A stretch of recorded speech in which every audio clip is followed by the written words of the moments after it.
Everybody, नमस्कार। आप सभी का बहुत स्वागत है सीयूईटी पीजी वाला पर। मेरा नाम है संस्कृति और आज के सेशन में हम बात करने वाले हैं भाई देवी अहिल्या विश्वविद्यालय की, जो कि इंदौर में सिचुएटेड है। एक ऐसी यूनिवर्सिटी जहाँ पर आपको एमबीए जैसे एमसीए जैसे कोर्सेज में काफ़ी सारी सीट्स मिलने वाली हैं।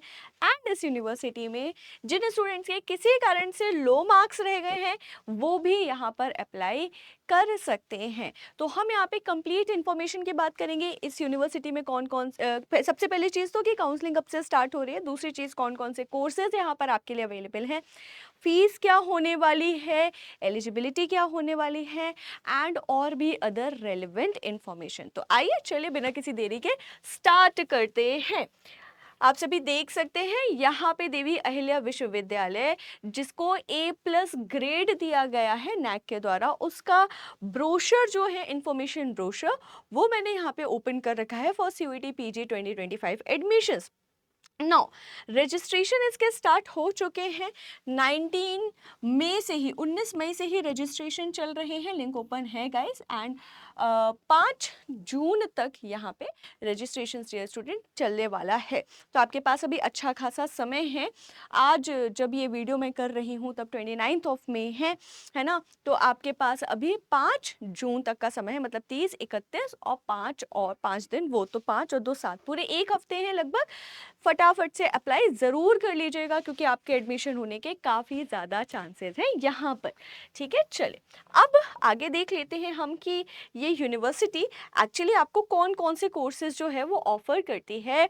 इंदौर बहुत बढ़िया सिटी है। अगर आप सभी शिफ्ट होना चाहते हैं, रिलोकेट होना चाहते हैं, कहीं अच्छी जगह जा कर के पढ़ना चाहते हैं, सरकारी यूनिवर्सिटी का एक्सपोजर चाहते हैं, तो DAVV या जिसको अब DAU भी कहा जाता है, देवी अहिल्या यूनिवर्सिटी, ये भी एक बहुत अच्छा आपके लिए ऑप्शन हो सकता है। ठीक है, काफ़ी सारे मेरे फ्रेंड्स रिलेटिव्स, क्योंकि मैं मध्य प्रदेश की हूँ, DAU से पढ़े हुए हैं, उनकी बहुत अच्छी जॉब चल रही है और बढ़िया उनका हिसाब चल रहा है। ठीक है, चले, ये एक स्टेट यूनिवर्सिटी है लेकिन पढ़ाई और सारी चीज़ें बहुत अच्छी है। ठीक है, चल अब आप देख लीजिए यहाँ पे पोस्ट ग्रेजुएशन के लिए कौन कौन से कोर्सेज यहाँ पे अवेलेबल हैं। तो सबसे पहले आप देखो कि MBA के ही बहुत सारे कोर्सेज हैं।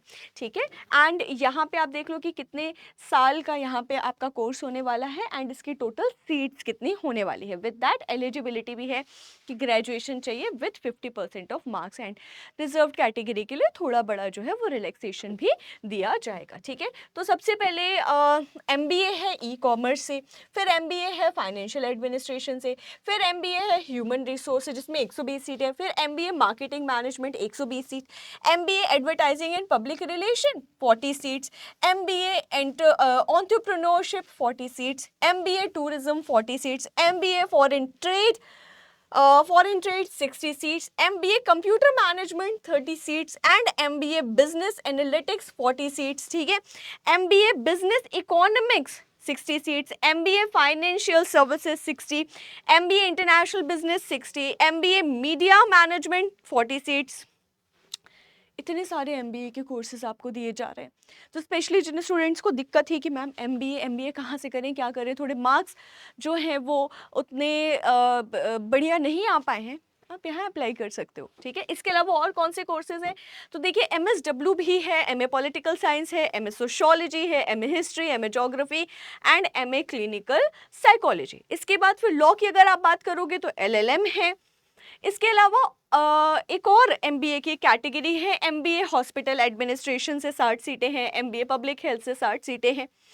देन M फार्मा की भी यहाँ पे कैटेगरी है, फार्मास्यूटिकल केमिस्ट्री की। तो इतने सारे कोर्सेज आपको इस यूनिवर्सिटी में ऑफर किए जा रहे हैं, है ना। बहुत वाइड एरिया कवर, बहुत wide programmes, wide range of programme ये यूनिवर्सिटी क्या कर रही है, कवर कर रही है। ठीक है, चले 5% रिलैक्सेशन है स्पेसिफिक कैटेगरी के लोगों के लिए जो कि मध्य प्रदेश से बिलोंग करते हैं उनके लिए। ठीक है, अगर आप किसी दूसरे प्रदेश से हैं और आप इस यूनिवर्सिटी में एडमिशन ले रहे हैं, लेट से आप किसी एक स्पेसिफिक कैटेगरी से आते हैं, नॉट जनरल कैटेगरी से, तो उस केस में आपको रिलैक्सेशन नहीं मिलेगा। बट अगर आप MP के ही हैं तो आपको मार्क्स में रिलैक्सेशन मिल जाएगा अगर आप किसी एक स्पेसिफिक कैटेगरी से आते हैं तो। ठीक है, चलिए जी, इसके अलावा अगर हम किसकी बात करें, अगर हम फीस की बात करें, हम ये वाला पेज अभी थोड़ी देर से देखेंगे, ठीक है।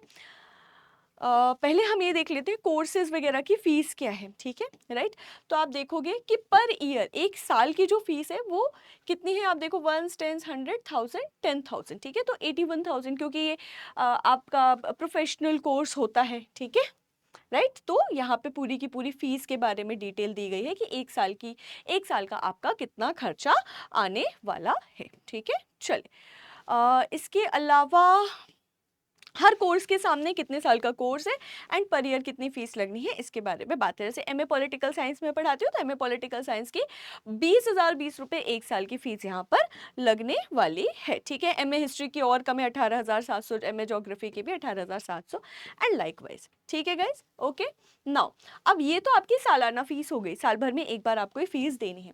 इसके अलावा देखिए,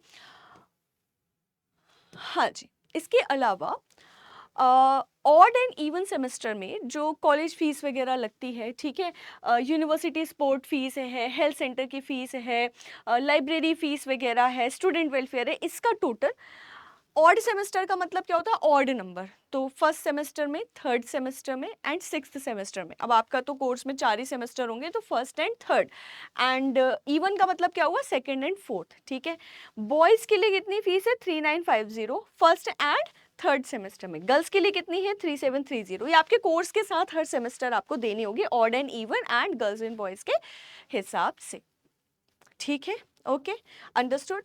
सो मैं ये नहीं कहूँगी कि बिल्कुल जेएनयू या डीयू या बीएचयू की तरह बिल्कुल ही कम फीस है, लेकिन अगेन अगर आप कंपेयर करो प्राइवेट कॉलेजेस से तो फीस काफ़ी ज़्यादा डिसेंट है।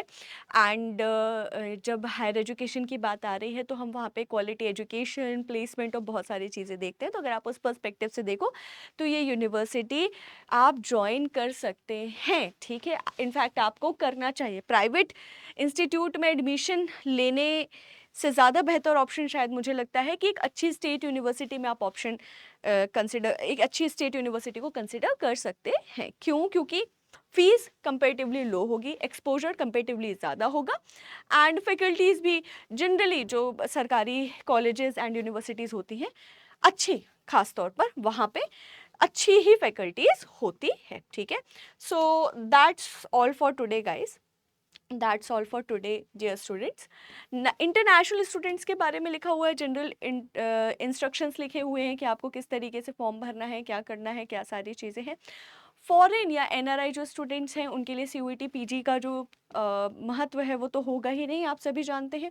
तो उनके लिए कैसे एडमिशन होगा, इन सभी चीज़ों के बारे में भी यहाँ पर दिया गया है। देन सीट्स के रिजर्वेशन की पॉलिसी, आप चाहो तो इस यूनिवर्सिटी में अप्लाई करने से पहले क्या कर सकते हो, अप्लाई करने से पहले आप यहाँ पर इसकी वेबसाइट पे जा कर के ये पूरा का पूरा जो इन्फॉर्मेशन बुलेटिन है उसे पढ़ सकते हो, ठीक है। चलिए, so that is it.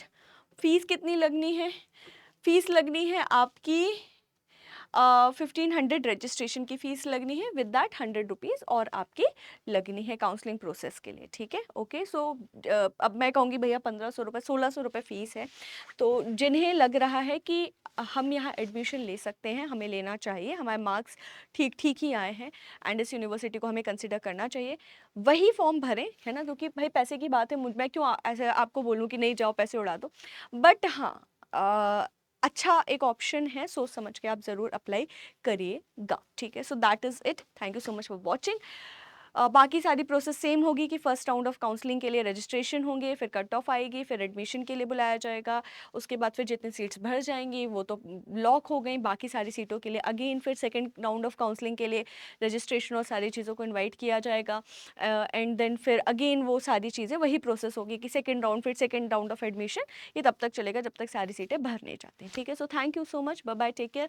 And अगर आप चाहते हो कि ऐसी ही और यूनिवर्सिटीज़ को मैं कवर करूँ, आपको डिटेल में जानकारी दूँ, तो आप किस यूनिवर्सिटी के बारे में क्या पूछना चाहते हो कमेंट बॉक्स में ज़रूर लिखो। इस वीडियो को अपने दोस्तों के साथ ज़रूर से शेयर करो, ठीक है, क्योंकि इन्फॉर्मेशन शेयर करने से ही इन्फॉर्मेशन जो है वो बढ़ती है, ठीक है। So thank you so much, bye bye, all the very best.